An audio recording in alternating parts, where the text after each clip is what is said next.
No, I'm from Stoke-on-Trent. It's a place that used to thrive in the pottery industry, and that industry went bump. All the factories shut down, and we're left with all the slums, unemployment, and Stoke-on-Trent just hit rock bottom. My mum used to be a swimming teacher, and now is a full-time firefighter. So at the age of 58, she's out there saving cats, going to the swimming galas every weekend, training at 5 AM in the morning, training at 5 PM at night, training with my brothers. I remember I used to get so angry and upset that I couldn't beat my brothers. If I didn't beat my brothers, then I couldn't take it. I was so competitive. How can I better myself? Sorting out my training, my diet. Very quickly, I surpassed my brothers. And then I get to age 10. I managed to qualify for the national championships. Ended up winning every single distance in the freestyle. And I got entered on to what they call the Olympic potential squad.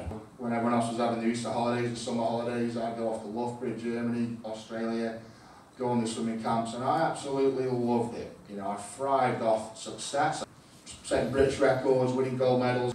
In my mind, I was going to be an Olympic champion when I grew up. And then the Olympic potential squad got a bit more militarised, and we brought over a head coach from Australia. I hated it. And he brought in this system, if you got 3 black ticks, you were sent home. So the first day, I got 3 black ticks. I managed to set the fire alarm on, and the whole hotel, middle of Loughborough, about 1,000 people lined up outside this hotel. I mean, along with being chucked off the swimming squad, I got expelled from high school when I was 14 years old. And I didn't quite know what to do with myself. You know, I went into a very bad state of depression. You know, I locked myself in my room, and I wouldn't leave, I wouldn't go out, I wouldn't do anything. I hit rock bottom. You know, I was taking Prozacs, seeing psychiatrists, and I did this for the best part of the year. I got very low. It was a very dark place in my life. You know, just really crippled me. And this went on for about a year.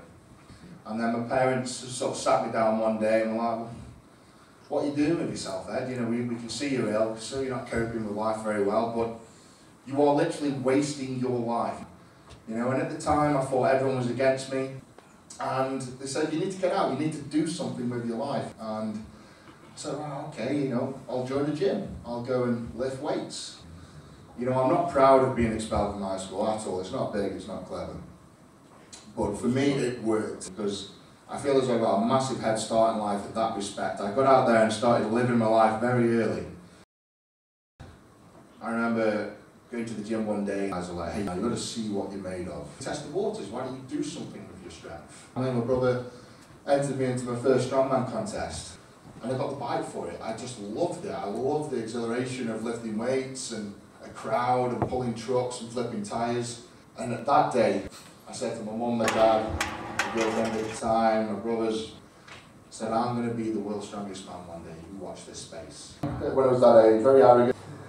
And they called my name up for the truck pull. About 2 meters down the course, my mum got a voice like the Titanic foghorn. Go, Eddie, go, little steps, breathe. Me and Benny Magnuson are going head to head. All the best deadlifters in the world have been invited to this contest. Nowhere to hide. And the rules were that day that you had to lower the weight to the floor. That's to 461 kilos for a new world record in the deadlift. I go out there, I pull it, the referee gives me the down signal, and instead of lowering it to the floor, I let go. So I was disallowed the lift. It hit me hard. I couldn't take it. I couldn't take the defeat. At the time, I was working a full-time job, working 60 hours a week, sort of 7 till 5 every single day. I had my own door business.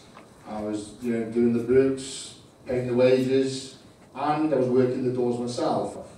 I'm sick of burning the candle at both ends and burning it in the middle to go and lose money on strongman. This is meant to be, I'm going to try and make a living from this, and I can't. So I said to the wife, I quit. And she just drilled it into me that I had just pulled a world record deadlift for the whole world to see.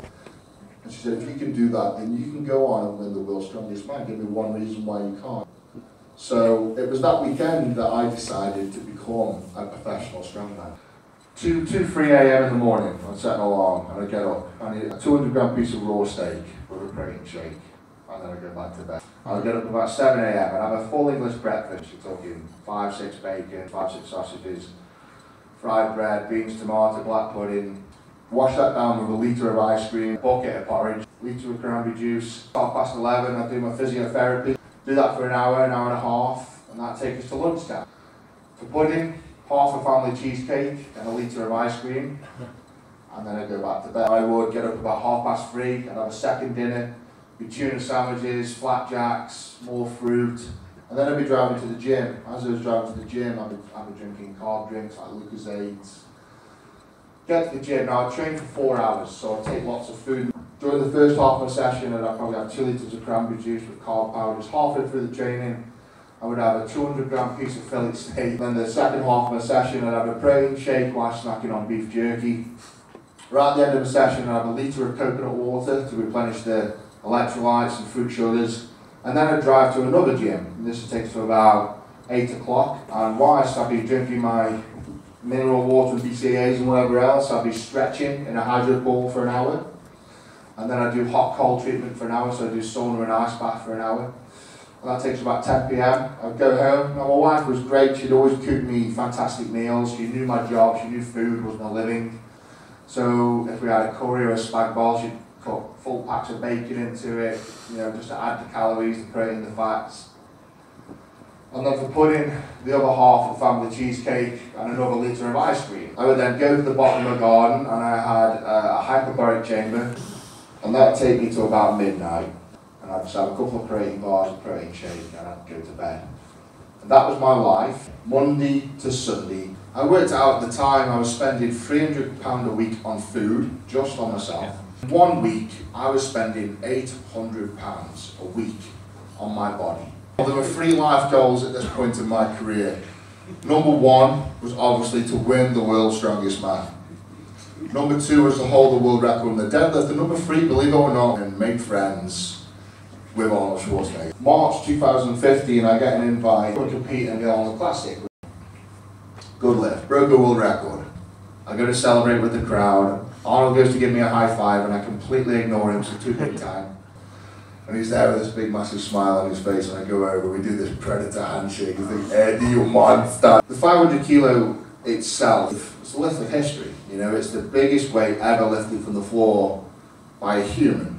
And I was going to break that world record by 37 kilos of one day, which is 8% thereabouts. That's like Usain Bolt knocking 0.8 of a second off his 100-metre sprint. I just quickly realised I couldn't do it alone. And I surrounded myself with an amazing team of scientists, with blood nutritionists, with psychiatrists and hypnotherapists. The average person day to day walking around probably has access to about 50% of the muscle fibres. Someone who trains 20 hours a week has access to about, at most, 70% of the muscle fibres. But then you hear stories of a mother who had a car crash who can lift a car off of the kids, has access to 100% of the muscle fibres, and it's a mass release of adrenaline, hormones, and she's able to just release a monster basically, something that in her day-to-day life she wouldn't be capable of, but in that split second she could. Blood that came out of my eyes, my ears, my nose, and I collapsed after the lift. I was convulsing. Paramedics get on me, my heart rate up the 180s, 190s, my blood pressure was unreadable. I lost my vision, which is the most scary thing. I look back and I think, would I do it all again? Yes, I fucking would. World's Strongest Man 2017, I get out there and I say in my head, I've got to become in the top 3 on every single event. The first event was the tire flip, and I came 5th. The next event was the plane pull. On the front of the plane, the wheel was on a pivot pin. And if the wheel moved, that created drag on the plane. So I noticed with the bigger guys, we were getting slower times. I went out and I thought, no matter what, give it your all, but no matter what, draw a line and row straight. I ended up coming 3rd, and I remember collapsing. I'm on my back, I'm looking at the sky, and all the cameras gather around. And everyone's like, what are you laughing at? I'm like, I've just won the world's strongest man. And well, how do you work that out? I was like, well, the deadlift's next. It's cost me my life. It's cost me so much family time. Just so much. And now I can be a husband and a father again. You will not see me at World's Strongest Man again. I'm sorry, but I have conquered my dream. That is all I wanted to do. I want to go and enjoy life now. I want to go and enjoy my kids. And I realised that there's 2 ways of living your life.